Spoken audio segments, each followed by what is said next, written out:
Chairman PTI ने jail से एक ये काफी लंबा पैगाम जारी किया है और वो ये बता रहे हैं कि उनका हौसला बुलंद है और जेल में उनका ईमान मजीद मुस्तहकम हुआ है। लेकिन सर उन्होंने फिर ये भी कहा है कि जो लोग मुझे कह रहे हैं कि आप मुल्क छोड़कर चले जाएं, उनको मैं एक ही जवाब दूंगा कि मेरा जीना मरना पाकिस्तान के साथ है। सर ये कौन लोग हैं जो चेयरमैन पीटीआई को मुल्क छोड़कर जाने के लिए कह रहे हैं गौर साहब?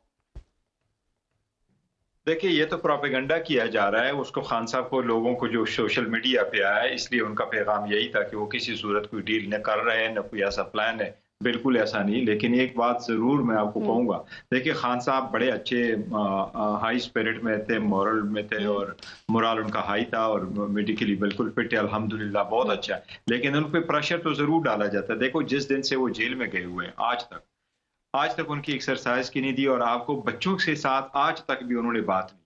ठीक, आप ये देखें प्रेशर किस तरीके से डाला जाता है। ये सर, वो ये लोग प्रेशर तो डाले जा रहे हैं, लेकिन इन्फॉर्म करें ना कि क्या खान साहब को जेल में कोई डील की ऑफर की जा रही है? सर, क्योंकि आपके अक्सर लोग ये बात कर रहे हैं और ये कौन ऑफर कर रहा है? वो इसलिए इसका तस्करा कर रहे हैं, खान साहब इसका तस्करा इसलिए कर रहे हैं और उनका पैगाम इसलिए है कि ये वो लोग हैं जो प्रेशर डाल रहे हैं और उनके ये सोच रहे हैं कि शायद कुछ अरसा में रख करके ये हो जाएंगे और ये भी आवाज दे देंगे कि मैं भी मियां साहब की तरह हूँ। यही तो वो कह रहे हैं कि मुझ में और मियां साहब में ये फर्क है। मैं जैसे मर्जी हो इस अरसा में रहूं, मैं कोई डील नहीं करूंगा और कभी भी बाहर नहीं जाऊंगा। सिंपल। अलबत्ता हम लेकिन एक आखिरी बात लड़ाई पे आपकी मैं बात करूं, लग रहा है आपके वकला सर ये कब सलीमुल्लाह कलीमुल्लाह खेलना बंद करेंगे? क्योंकि पहले आप लोगों की तरफ से कहा गया कि जी वो अटक जेल ठीक नहीं है, अडियाला में मुंतकिल करें। अब आप अडियाला से दोबारा अटक जेल में मुंतकिल करने की दरखास्तें कर रहे हैं। तो गौर साहब, ऐसा लग रहा है आपके यहाँ कोई मरकजी पॉलिसी नहीं है। आपके यहाँ जिस वकील का दिल करता है वो उठता है और अपनी मर्जी से दरखास्त दे देता है। सर, कोई मुशावरत ही नहीं होती? नहीं, वो वैसे मीडिया में मिसअंडरस्टैंडिंग से हो गई थी तो इसलिए आया था। पहले यह है कि दरखास्त दी गई थी, जब वो अगस्त में दे दी गई थी कि उनको शिफ्ट करे अडियाला में। बाद में 2 महीने रख गए तो इसलिए उसकी जरूरत ही नहीं। सर, आपके यहाँ जो शिराज रांझा तस्लीम किया कि ये हमारी गलती थी और ये आपके शेर अफजल मरवत ने ही पहले कहा था कि जी अडियाला जेल मुंतकिल किया जाए, उनको दरखास्त दी थी। ये उनकी जाती राय है। आपने देखा है कि पीटीआई की दो स्पोक्स पर्सन है, एक मैं और दूसरा शेख शाहीन साहब है। हमने कोई ऐसी स्टेटमेंट नहीं दी कोई गलती थी। तो ये शेर अफजल मरवत का क्या पीटीआई में? वो नहीं, शेर अफजल बिल्कुल टीम का है, बड़े कानूनी टीम का हिस्सा है। जी बिल्कुल, कानूनी सी टीम का भी हिस्सा है, कोर कमेटी का भी हिस्सा है। वो सर, भी उन्होंने बड़ा संगीन इल्जाम, जरा एक सेकंड, उन्होंने बड़ा संगीन इल्जाम लगाया ये साइफर की समात में। उन्होंने कहा कि चेयरमैन पीटीआई को पिंजरे में बंद करके लाया गया था। ये किस किस्म का इल्जाम लगाया उन्होंने? किया नहीं पंजोता नहीं। देखे, वो अभी भी अगर आप जाएं तो वो पिंजरे में, उसका मतलब ये नहीं था कि इस तरह बंद करके लाया गया। उनका वहां जिस कोर्ट में आप जाते हैं छोटा कमरा है, तो वो एक नहीं। ये शेर अफजल उनको पिंजरे में बंद करके लाया गया और जिसपे चेयरमैन पीटीआई बहुत गुस्से में थे, उनका ब्लड प्रेशर काफी हाई था। देखिए, आप मेरी बात सिर्फ मैं जरा एक्सप्लेन कर दूं।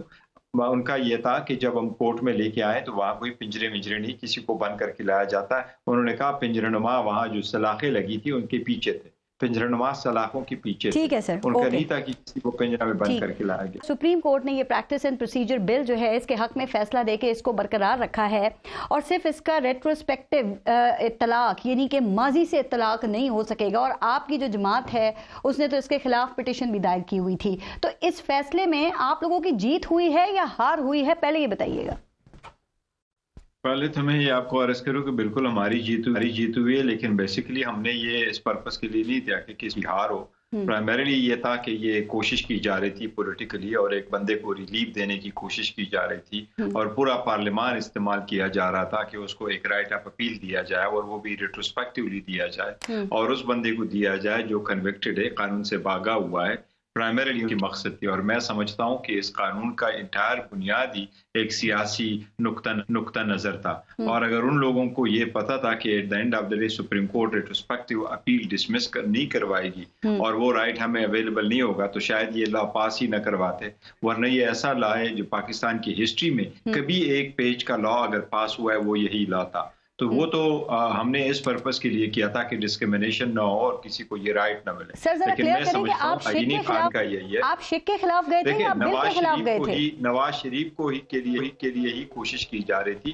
अदरवाइज आर्टिकल 184(3) में अगर राइट ऑफ अपील प्रोवाइड करना था उसमें कोई कबाहत नहीं थी, लेकिन अगर आर्टिकल 184 में प्रोवाइड करना था तो आईनी तरीकेकार से होना था, कॉन्स्टिट्यूशन में अमेंडमेंट होनी थी। अब जबकि सुप्रीम कोर्ट ने होल्ड कर दिया था कि नहीं, ये राइट आप बाय कानून भी प्रोवाइड कर सकते हैं, तो बहुत अच्छी बात है। सुप्रीम कोर्ट ने 10 पॉइंट से फैसला कर लिया और बहुत अच्छा हो गया। सर यहाँ पे दो बातें, मैं जो कहता हूँ सर यहाँ पे दो, तो आपकी जमात की तरफ से पहले ये कहा जा रहा था कि पार्लियामेंट ने सुप्रीम कोर्ट के जो इख्तियारात हैं उसमें वो मुदाखलत कर रही है, इसलिए आप लोग इस बिल के खिलाफ पिटीशन लेकर गए। एक बात।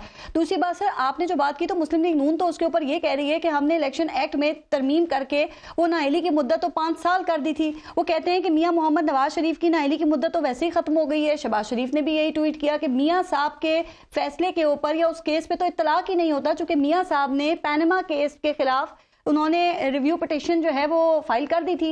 आप जानते हैं फैसला भी मियां साहब के खिलाफ आ गया था। तो अगर इसका माजी से इत्तलाक होता भी तो मियां साहब तो अपील कर ही नहीं सकते थे ना सर, तो उनके ऊपर इसका असर या फर्क कैसे पड़ा? ऐसा नहीं है, नहीं ऐसा नहीं है। इन्होंने रेट्रोस्पेक्टिव एप्लीकेशन इशे प्रोवाइड कर दिया था कि ये लॉ जिस वक्त आ जाए और ये एक्ट बन जाए तो उस वक्त से लेकर के विद इन 30 डेज कोई भी बंदा जो सुप्रीम कोर्ट के आर्टिकल 184 के किसी भी ऑर्डर से वो मुतासिर है तो मुतासिर फरीक अपील फाइल कर सकती है और उसका अपील लार्जर बिल सुनेगा, एक डिफरेंट बिल सुना जाएगा। तो ये उन्होंने एक राइट प्रोवाइड कर दिया था। अब वो उनका रास्ता बंद हो गया। ये इतने मासूम नहीं है जो ये कह रहे हैं कि जी हमारे उस पर असर न पड़ता। एक्चुअली जो मियां साहब के केसेस थे वो ऐसा ही है। इनके खिलाफ एक पनामा का 1 केस हुआ था जिसमें एक JIT बना था, फिर पनामा 2 का केस हुआ जिसमें मियां साहब डिस्क्वालीफाइड हो गए। इसने एक के खिलाफ रिव्यू फाइल कर दिया, दूसरे में रिव्यू भी नहीं फाइल किया। अब जब इनके केसेस ये पेंडिंग थे तो इनका ये ख्याल है कि हमने, और इन्होंने कानून कैसे तब्दीली कर दी, पे दर पे इन्होंने 3 कवानीन बनवाए थे। एक प्रैक्टिस एंड प्रोसीजर ये वाला जो सुप्रीम कोर्ट ने अपहोल्ड तो कर दिया पर इनको रेट्रोस्पेक्टिव राइट ऑफ अपील नहीं दिया, और सेकंड जो सुप्रीम कोर्ट के ऑर्डर के रिव्यू और जजमेंट एंड ऑर्डर्स का कानून लेके आया जो सुप्रीम कोर्ट ने सेट असाइड कर दिया। तीसरा इनका था कि इलेक्शन एक्ट में अमेंडमेंट कर दिया। अब इलेक्शन एक्ट से ये 5 साल की डिस्क्वालिफिकेशन की तरफ जा रहे थे, लेकिन इसका ये प्रॉब्लम नहीं था। इनके खिलाफ जो पनामा का ऑर्डर आया जिसको बेस बनाकर के इनके खिलाफ ऑर्डर आए, ये उसमें रिव्यू करना चाह रहे हैं। गौहर साहब, इसका मतलब और उस तरमीम की गई वजह से उसमें कोई फायदा इनको नहीं होगा। और अब PTI ये कह रही है कि 2/3 अक्सरियत से तरमीम करेंगे तो ही उसका फायदा होगा, या फिर सुप्रीम कोर्ट को जो है वो फिर से लार्जर बेंच बना के और तशरीह करनी पड़ेगी आर्टिकल 62(1)(f) की। नहीं, ऐसा नहीं है। वो तो जो 62(1)(f) का इन्होंने ये कानून लेके आया था, ये ऑब्वियसली वो तो सुप्रीम कोर्ट ने अभी देखना है कि क्या जो लॉ में चेंज करके लेके आए तो इससे मुतासर हो सकता है या सुप्रीम कोर्ट सिर्फ उसकी वजह से होगी कि सुप्रीम कोर्ट देखे। लेकिन सुप्रीम कोर्ट अगर कोई ऑर्डर पास करे तो उसमें तो इतना लिखा था कि जब तक जजमेंट आपके खिलाफ है आप डिस्क्वालीफाइड है। सुप्रीम कोर्ट ने वर्ड फॉर लाइफ नहीं लिखा था उसमें, पर ये लफ्ज लिखा था कि जब तक आपके पास डिक्लेरेशन है कि आप सादिक और अमीन नहीं है, आपकी डिस्क्वालिफिकेशन।